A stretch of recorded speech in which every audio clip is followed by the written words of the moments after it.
ውድ ተመልካቾች ሰላም ጤና ይስጥልን። ይህ ኢሳት ዲጂታል ነው። የሰዓቱን ዜና ይዘን ቀርበናል። ከዜናው ጋር ደረጀ ይልማ ነኝ።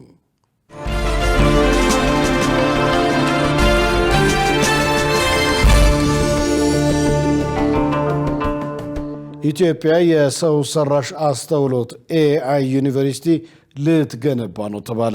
ኢትዮጵያ ለመጀመሪያ ጊዜ የሰው ሰራሽ አስተውሎት AI ዩኒቨርሲቲ ልትገነባ መሆኑና ለዚህም የሚረዳ የዝግጅት ስራ በሚቀጥሉት 6 ወራት ውስጥ እንደሚጠናቀቅ ጠቅላይ ሚኒስትር አብይ አህመድ ገልጸዋል።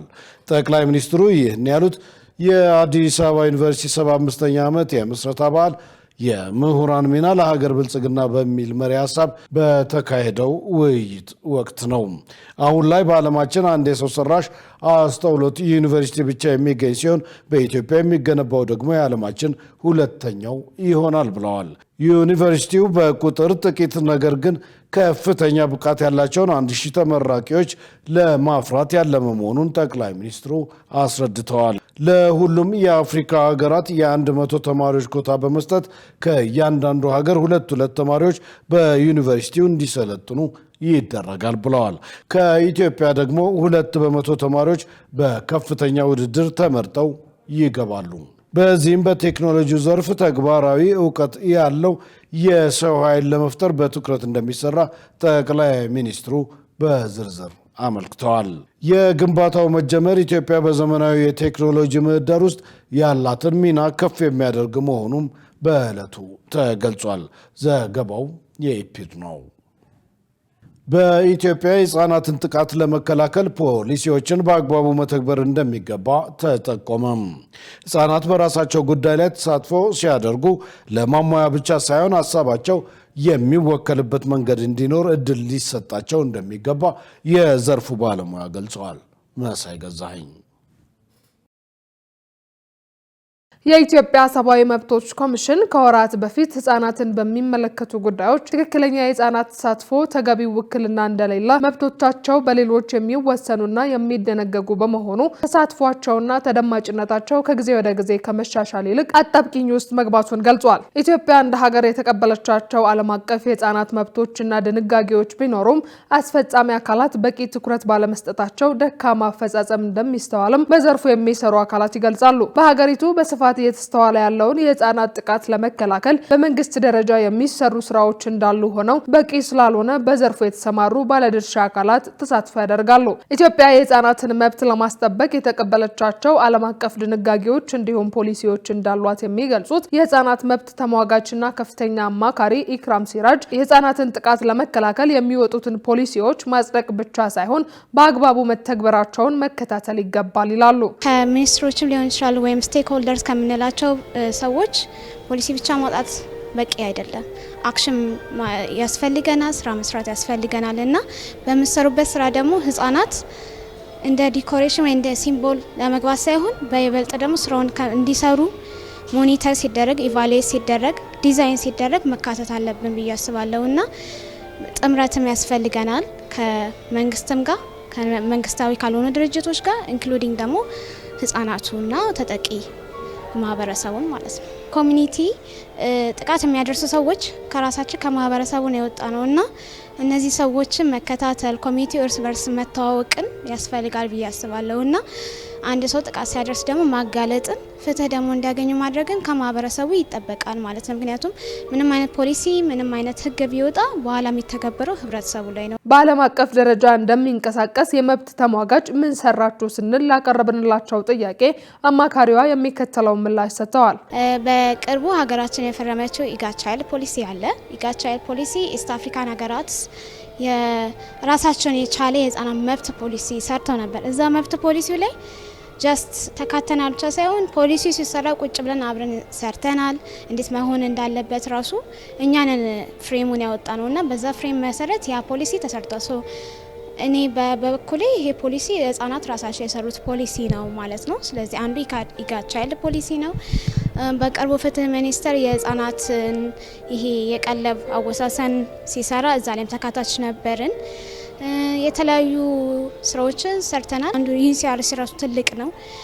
ዩፒአርም የሚባል አለ ወይም ዩኒቨርሳል ፔሪዮዲክ ሪቪው ማለት ነው። ሀገራት ለሌሎች ሀገራት እንዲገመገሙ የሰሩት ስራዎች የሚያቀርቡበት ማለት ነው። እዛ ላይም የህፃናትን ሁኔታ አቅርበናል ማለት ነው። ሶ ኢንፍሉዌንሳችን በሀገር ደረጃ ብቻ አይደለም፣ በኮንቲኔንት ደረጃ ብቻ አይደለም፣ ኢንተርናሽናሊም እያደረግን ነው ማለት ነው። ህጻናት በራሳቸው ጉዳይ ላይ እንዲወስኑ እንቅስቃሴ የሚያደርጉትንም መደገፍ፣ መድረክ መስጠት እንደሚያስፈልግ ተመልክቷል። መንግስት ሰላማዊ የፖለቲካ ትግልንና ውይይትን እንደ መርህ በመውሰድ ለሀገር ዘላቂ ብልጽግና በትጋት እየሰራ እንደሚገኝ የሰላም ሚኒስትር መሐመድ ኢድሪስ አስታውቀዋል።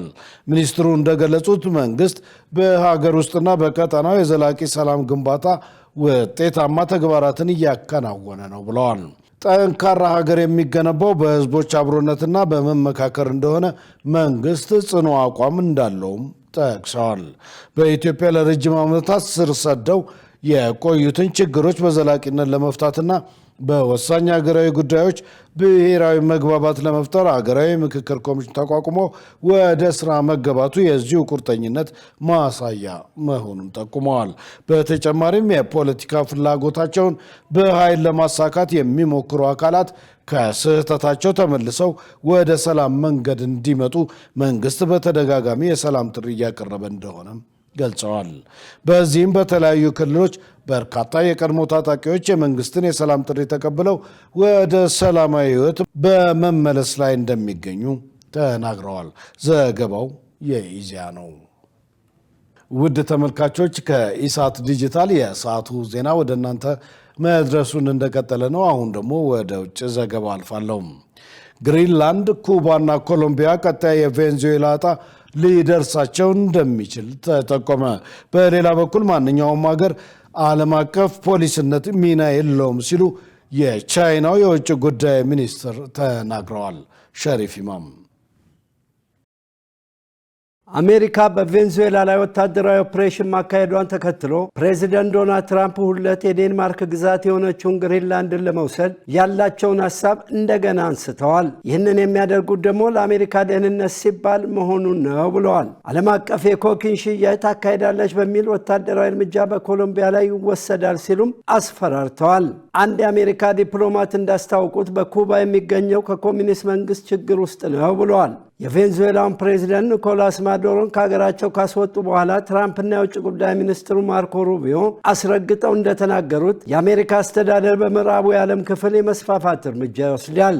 በትራምፕ ቀጫጭን ዛቻዎች ጠላቶችና ወዳጆችን በዓለም ዙሪያ እያወዛገበ ነው። ይህም ቀጣዩ ማን የሚል ግልጽ የሆነ ጥያቄ እያስነሳ ነው።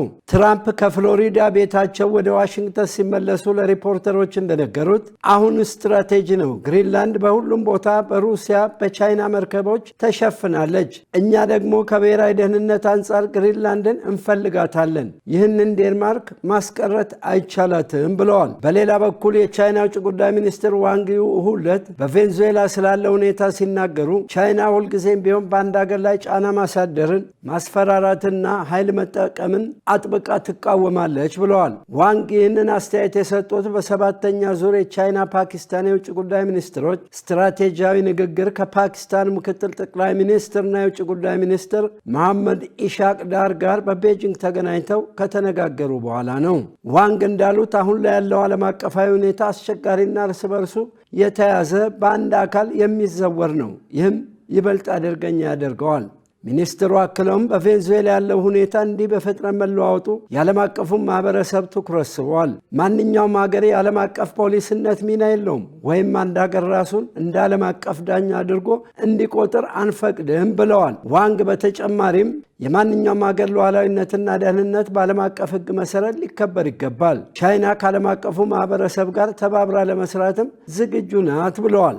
ፓኪስታንን ጨምሮ የተባበሩት መንግስታት ድርጅትን ቻርተርና የዓለም አቀፉን የሞራል ምግባር በማክበር የሁሉም ሀገራት ሉዓላዊነት እኩል መሆኑን በማመን የዓለምን ሰላምና እድገት በማስጠበቅ የጋራ የሆነ ዓለም ለመፍጠር እንትጋ ሲሉ ተናግረዋል። የአሜሪካ ድርጊት የዓለምን ሀገራት በእጅጉ እያነጋገረ ነው። ድርጊቱ ከዓለም ፖሊስነት፣ ከዓለም ዳኝነት ያለፈ ነው። ወደ አንድ ሉዓላዊ ሀገር መግባት፣ መሪውን ይዞ መሄድ፣ ለፍርድ ማቅረብ፣ ያውም ትልቋ የዲሞክራሲ ተቆርቋሪ ነኝ ባይ አገር ይህ ድርጊት ስትፈጽም ማየት ይከብዳል። ይሁን እንጂ የአሜሪካ የዓለም ፖሊስነት በዚህ የሚያቆም አይመስልም። ቀጣይ ኩባ፣ ኮሎምቢያ፣ ግሪንላንድ ወይስ ዜናውን ስናዘጋጅ አሶሺየትድ ፕሬስ እና አልጀዚራን በመረጃ ምንጭነት ተጠቅመናል?